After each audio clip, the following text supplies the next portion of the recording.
बड़े बड़े अजूरी पसरी ह कवन दुल्हा।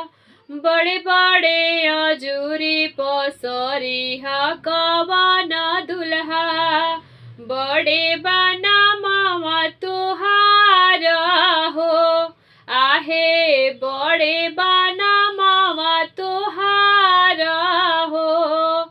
बड़ा ही बड़े तोहरा पापा जी के नामावा हो। बड़ा ही बड़े तोहरा चाचा जी के नामावा हो। बड़ा बाकुला परिवार हो।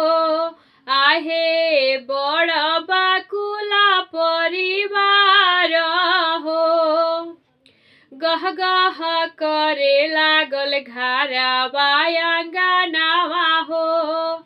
गह गह करे लागल घरवा आंगनवा हो।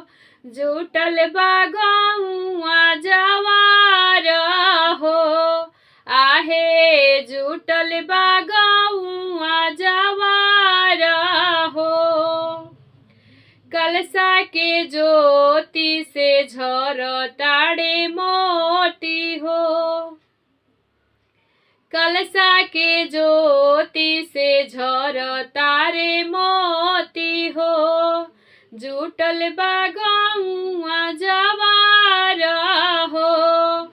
आहे गौआ जवार उजियार हो।